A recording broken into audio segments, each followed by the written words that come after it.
Hello and welcome to Dora House and our new exhibition In Their Space by Alison Cooke, Hannah Honeywill and Rebecca Griffiths. In Their Space is a touring show by 3 sculptors who were resident artists at the Red House in Aldeburgh between 2020 and 2023.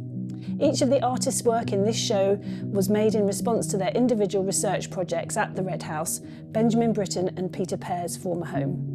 The residencies were organised with the Royal Society of Sculptors and the exhibition was previously shown at Snake Maltings.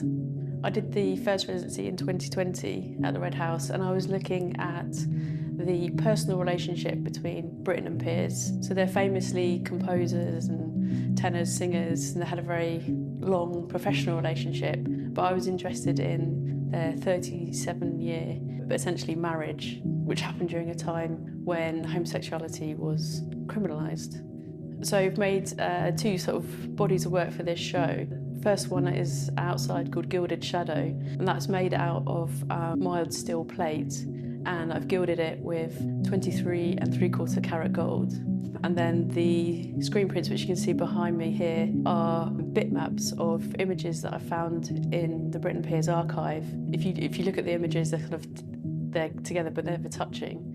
Basically, at the Red House, the staff there let me kind of have a good look around the house, and there were 2 dining chairs which they allowed me to bring into the studio space. So I spent a lot of time with those dining chairs thinking, how am I going to use these in the work? And whilst I was there in the studio, a big shaft of sunlight came through and cast this really nice shadow of these 2 chairs. Over time, I've developed it into this piece here, and then I've gilded it with 23 3/4 carat gold.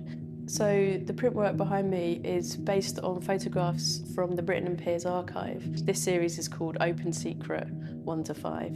Took these photographs and then changed them into bitmaps to screen print them. I basically gilded over the image of Britten and Pears to sort of show this anonymity, again using the metaphor of the gold as a sort of protection.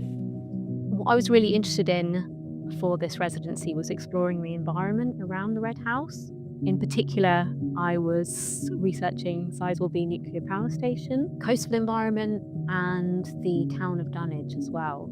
Sizewell B nuclear power station, I was interested in this kind of megastructure in contrast to the fragile coastal environment, and I was drawn to the architecture of the site and the environmental impact, what might happen sort of hundreds of years from now. The ceramic pieces that I've made for this show, the sort of more geometric components of the pieces are made from clay slabs, and the forms reference electronics packaging that I collected on the residency, which has that link to the power station. They also link to the architecture of the site as well. The idea is that these kind of more geometric forms collide or broken apart by these more organic components, and these are formed from broken slabs, debris from my studio, but also a lot of the organic textures are created using press molds, and I made those by pressing clay directly onto the shoreline or into the shoreline at Orford and at Sizewell during the residency. In other pieces as well, I have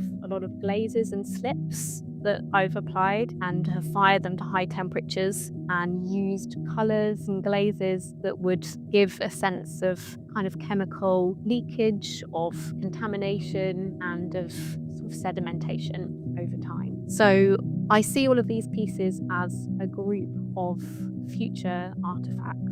The pieces I have here, I have a large tiled piece. It's about 100 tiles, and it has 17 minutes of a Benjamin Britten composition. Got a pianist in called Ashley Fripp, and he translated this 17-minute composition into the clay. And so he didn't play it like a piano because it's for voice and harp. He was looking at the sound and the speed and broke it up and had different markings for different instruments, so the voice and the harp played into it. And the other piece I have are 3 hand-holding positions.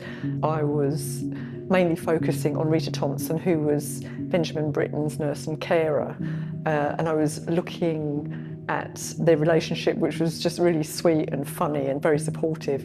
She looked after him for the last 2 years of his life, and I wanted to capture something that had both of them in it. So I found a piece of music that was composed while she was in her KO, and the inference being that if it hadn't been for her looking after him, that perhaps that bit of music wouldn't have existed. At the archive of Britten, I was looking at photos of Britten and Rita, and she just travelled everywhere with him. She was just there with him all the time, and in loads of these photos they're holding hands, and so these casts are like copies of their hand-holding positions.